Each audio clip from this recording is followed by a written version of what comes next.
आज हम लोग आपकी कक्षा 12 में कवि जगन्नाथ दास रत्नाकर जी द्वारा रचित गंगावतरण के 5वें पद्यांश का संदर्भ, प्रसंग, व्याख्या और काव्य सौंदर्य लिखना सीखेंगे। लेकिन सबसे पहले हम लोग इस पद्यांश में जितने भी शब्द आए हुए हैं, पहले इन सभी शब्दों का सरल अर्थ जानेंगे। फिर उसके बाद हम लोग इस पद्यांश की व्याख्या को सीखेंगे।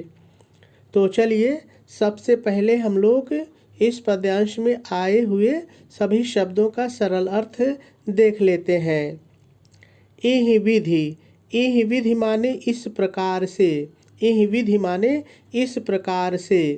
धावती, धावती माने दौड़ती हुई, धावती माने दौड़ती हुई। धंसती, धंसती माने धंसती हुई, धंसती माने धंसती हुई। ढरती, इसको ऐसे ही रहने दीजिए, ढरती ही कह लीजिए, ठीक है। ढरकती, ढरकत माने ढरकती हुई या ढुलकती हुई भी आप कह सकते हैं, ठीक है।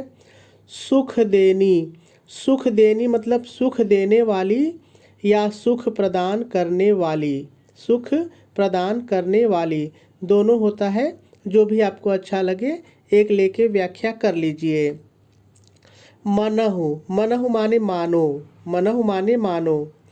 संवारती, देखिए संवारती मतलब संवारती है या निर्माण करती है या बनाती है, तीनों होता है। अब वाक्य में आप जैसा बैठा सकें, ठीक है।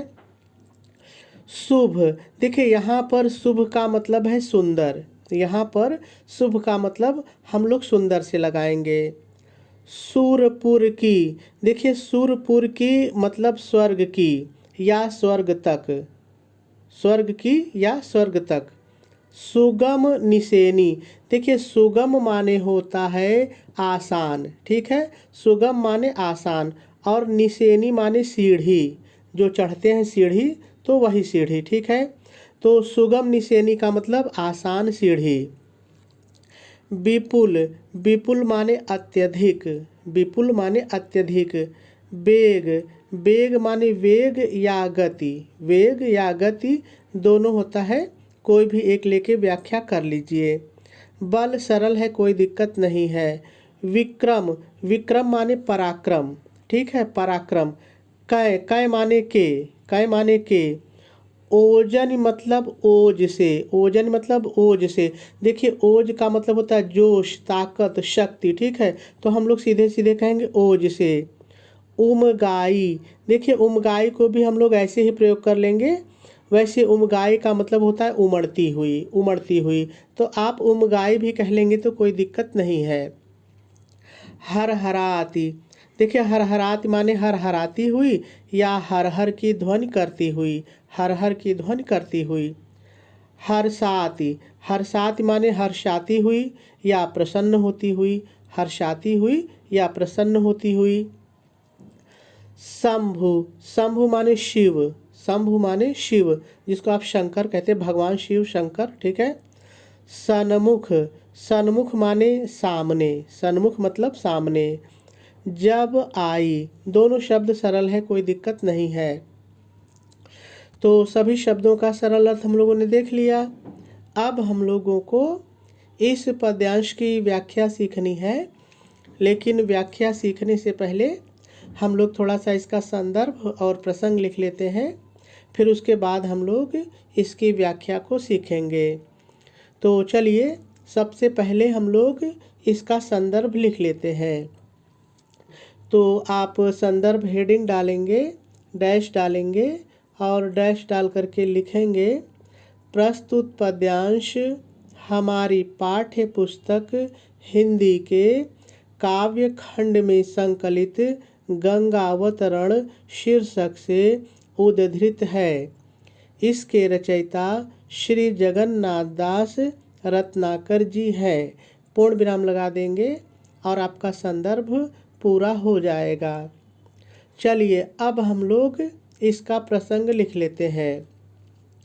तो आप प्रसंग हेडिंग डालेंगे, डैश डालेंगे और डैश डाल करके लिखेंगे, प्रस्तुत पद्यांश में कवि ने गंगा की धारा को सुख प्रदान करने वाली बताते हुए उनके शिव के सन्मुख आने का बहुत ही सुंदर वर्णन किया है।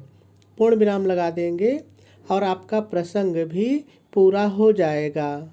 चलिए अब हम लोग इस पद्यांश की व्याख्या को सीखते हैं।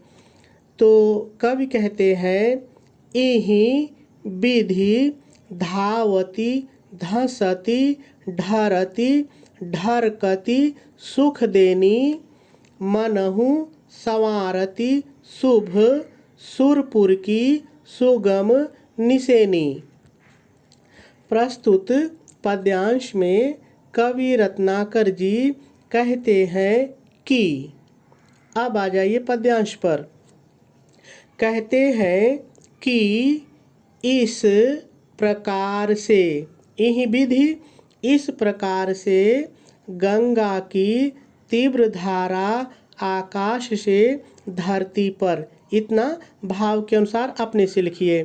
फिर से सुनिए, गंगा की तीव्र धारा आकाश से धरती पर दौड़ती हुई, धावती दौड़ती हुई, धंसती हुई धंसती धंसती हुई, ढरकती हुई ढरती ढरकती हुई और ढुलकती हुई सी, ढरकती और ढुलकती हुई सी सभी के मनों को सुख प्रदान करने वाली।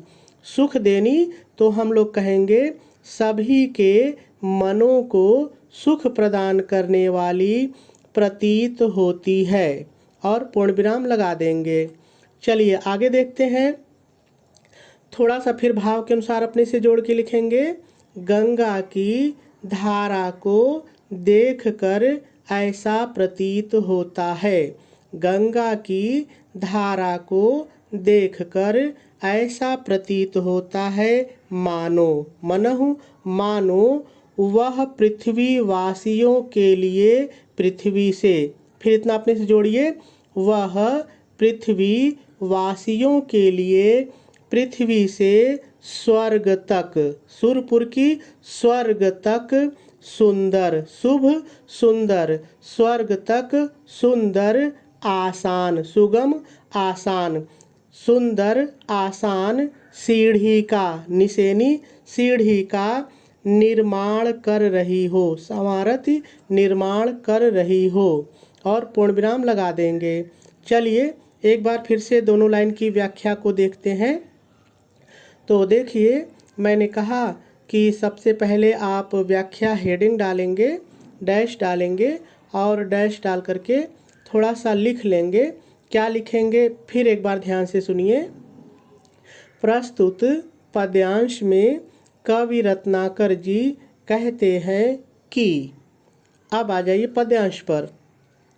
कहते हैं कि इस प्रकार से गंगा की तीव्र धारा आकाश से धरती पर दौड़ती हुई, धंसती हुई, ढरकती हुई और ढुलकती हुई सी सभी के मनों को सुख प्रदान करने वाली प्रतीत होती है।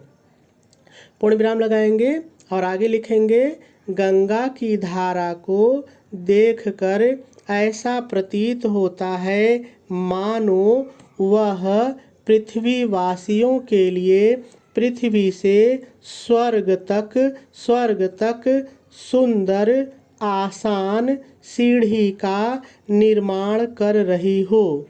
और पूर्ण विराम लगा देंगे। चलिए आगे देखते हैं। विपुल वेग बल विक्रम कै ओजनी उमगाई हरहराति हर्षाति शंभु सन्मुख जब आई। आगे कवि रत्नाकर जी कहते हैं कि गंगा की धारा, फिर इतना भाव के अनुसार अपने से जोड़िए। आगे कवि कहते हैं कि गंगा की धारा अत्यधिक, विपुल अत्यधिक गंगा की धारा अत्यधिक वेग वेग वेग अत्यधिक वेग बल और पराक्रम के विक्रम के और पराक्रम के ओज से ओजन ओज से उमगाती हुई उमगाई उमगाती हुई या आप कह सकते हैं उमड़ती हुई, ठीक है, जो आपको अच्छा लगे। उमगाती हुई हर हर की ध्वनि करती हुई हर हराती हर हर की ध्वनि करती हुई प्रसन्नता पूर्वक हर्षाति प्रसन्नता पूर्वक जब शिव के शंभु शिव के सामने सन्मुख सामने जब शिव के सामने आई तो वह उनके सामने आकर रुक गई। इतना वाक्य को पूरा करने के लिए अपने से जोड़ेंगे, नहीं तो वाक्य अधूरा लगेगा। क्या जोड़ेंगे सुनिए। तो वह उनके सामने आकर रुक गई और पूर्ण विराम लगा देंगे। चलिए एक बार फिर से दोनों लाइन की व्याख्या को देखते हैं। तो मैंने कहा पहले थोड़ा सा लिखेंगे आगे। कवि रत्नाकर जी कहते हैं कि गंगा की धारा अत्यधिक वेग बल और पराक्रम के ओज से उमगाती हुई हर हर की ध्वनि करती हुई प्रसन्नतापूर्वक जब शिव के सामने आई तो वह उनके सामने आकर रुक गई और पूर्ण विराम लगा देंगे और आपकी व्याख्या भी पूरी हो जाएगी। चलिए अब हम लोग थोड़ा सा इसका काव्य सौंदर्य भी देख लेते हैं। तो देखिए, यदि हम लोग इस पद्यांश में रस की बात करें तो इसमें शांत रस है। यदि छंद देखा जाए तो यह रोला छंद है। यदि अलंकार की बात करें तो इसमें मुख्य रूप से अनुप्रास और उत्प्रेक्षा ये दो अलंकार दिखाई देते हैं। दोनों अलंकार कहाँ पर हैं? चलिए हम लोग थोड़ा सा पद्यांश पर चल कर के देख लें तो भूलेगा नहीं। देखिए, जब यहाँ पर हम लोग ध्यान देते हैं धावती धसती, तो यहाँ पर ध और ध की पुनरावृत्ति है, ध और ध वर्ण की पुनरावृत्ति है। उसी तरह से जब यहाँ ढरती और ढरकती में देखते हैं तो ढ और ढ की पुनरावृत्ति है।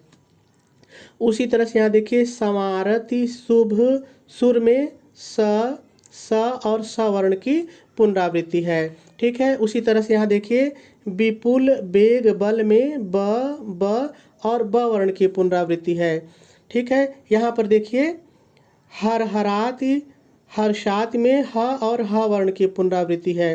यहाँ पे शंभु सन्मुख में स और स वर्ण की पुनरावृत्ति है। तो यहाँ पर हमको कई जगह अनुप्रास अलंकार मिल जाता है। एक हो गया। अब दूसरा देखिए, यहाँ पर मनहु शब्द आया है। आपको पता है कि जहाँ पर मानो मनु मनहु जानो जानू जनहु ज्यों ऐसे शब्द आते हैं वहाँ पे उत्प्रेक्षा अलंकार होता है। तो यहाँ पर उत्प्रेक्षा अलंकार है। चलिए आगे देखते हैं। यदि हम लोग इस पद्यांश के भाषा की बात करें तो इसमें ब्रज भाषा है। यदि शैली देखी जाए तो यह प्रबंध शैली पर आधारित काव्य है। गुण इसमें प्रसाद और ओज दोनों है। यदि शब्द शक्ति की बात करें तो शब्द शक्ति इसमें अभिधा है।